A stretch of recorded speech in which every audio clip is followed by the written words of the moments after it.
মধ্যপ্রাচ্যে ক্রমবর্ধমান উত্তেজনার মধ্যে ইরানকে নিয়ে ফের কঠোর অবস্থান নিয়েছে মার্কিন প্রেসিডেন্ট ডোনাল্ড ট্রাম্প। ফরাসি সম্প্রচার মাধ্যম বিএফএম টিভিকে দেওয়া এক টেলিফোন সাক্ষাৎকারে তিনি সতর্ক করে বলেছেন, দ্রুত একটি স্থায়ী শান্তি চুক্তিতে পৌঁছাতে ব্যর্থ হলে ইরানের সামনে খুব খারাপ সময় অপেক্ষা করছে। ট্রাম্প বলেন, একটি সম্মানজনক চুক্তি শুধু যুক্তরাষ্ট্রের জন্য নয়, ইরানের নিজেদের স্বার্থেও অত্যন্ত গুরুত্বপূর্ণ। ওয়াশিংটন ও তেহরানের চলমান সামরিক ও কূটনৈতিক অচলাবস্থার মধ্যেই তার এই বক্তব্য নতুন করে উত্তেজনা বাড়িয়েছে মধ্যপ্রাচ্যের ভূরাজনীতিতে। এর কয়েক ঘণ্টা আগে ইরানের পররাষ্ট্রমন্ত্রী আব্বাস আরাকচি জানান, ট্রাম্প প্রশাসনের পক্ষ থেকে তেহরানের কাছে নতুন করে আলোচনার আগ্রহ প্রকাশ করে একটি বিশেষ বার্তা পাঠানো হয়েছে।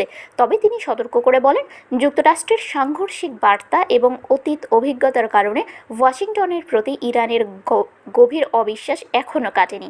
ইরানের অভিযোগ, অতীতে পারমাণবিক কর্মসূচি ও আঞ্চলিক নিরাপত্তা নিয়ে উচ্চ পর্যায়ের আলোচনা চলাকালীন সময়ে যুক্তরাষ্ট্র ও ইসরায়েল আকস্মিক বিমান হামলা চালিয়ে কূটনৈতিক প্রক্রিয়া ভেঙে দিয়েছিল। সেই অভিজ্ঞতাই এখন নতুন আলোচনায় তেহরানকে আরও সতর্ক করে তুলেছে। এদিকে নিউ ইয়র্ক টাইমসের এক প্রতিবেদনে দাবি করা হয়েছে, ইরান ইস্যুতে ট্রাম্প প্রশাসন খুব শিগগিরই বড় ধরনের সিদ্ধান্ত নিতে পারে।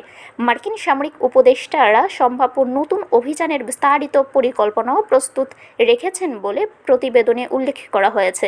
যদিও ট্রাম্প এখনও চূড়ান্ত সামরিক পদক্ষেপের বিষয়ে সিদ্ধান্ত নেননি।